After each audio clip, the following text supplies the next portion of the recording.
I thank the representative of Denmark for the statement.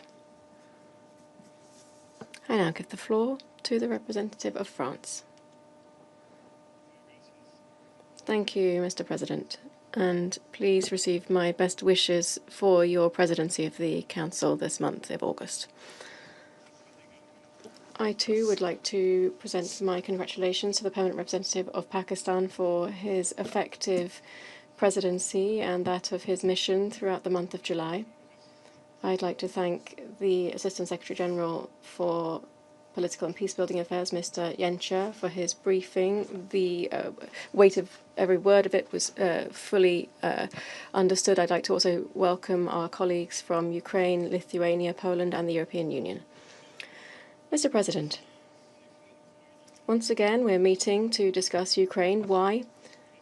Because the situation is intolerable there, in Ukraine and for Ukraine. It's intolerable because Russia has deliberately chosen to continue its war of aggression, and with it, its trail of indiscriminate strikes, war crimes, and flagrant violations of international humanitarian law. On the 14th of July, after unheeded offers made to Russia, the President of the United States issued a clear ultimatum to Russia, urging it to engage in good faith in negotiations and to bring an end to its war.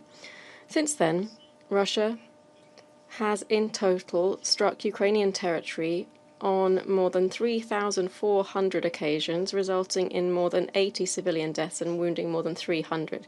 On the night of the 31st of July to the 1st of August alone, Russian strikes on Kyiv killed at least 31 civilians, including 5 children, and injuring more than 150. These massive strike campaigns bear out a deliberate strategy of military escalation and aim to instill terror among Ukrainian civilians.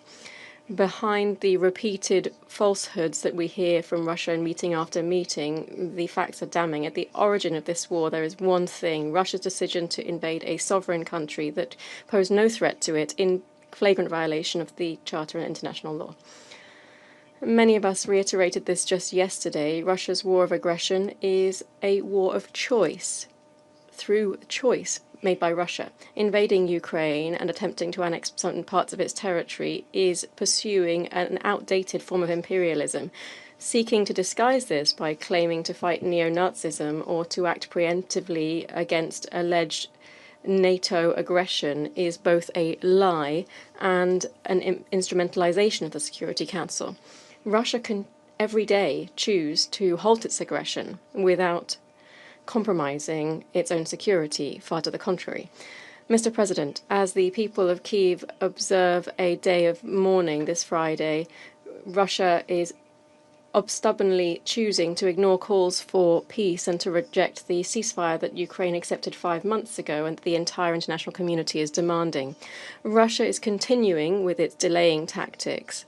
Let's, for instance, take the Istanbul meetings, where Ukraine was prepared to attend at summit level to discuss a ceasefire and a path to peace.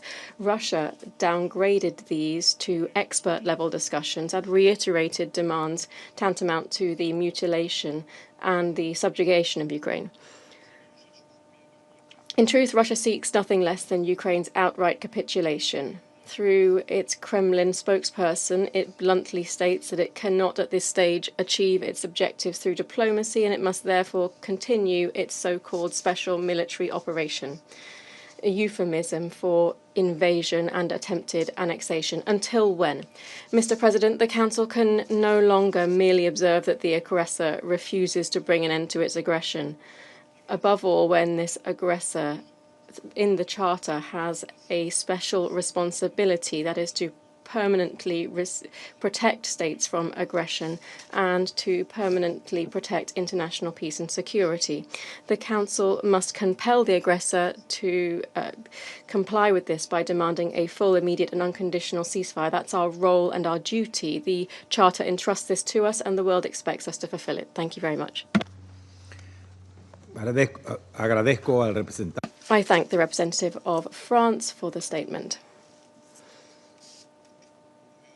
I now give the floor to the representative of Greece. Thank you, Mr.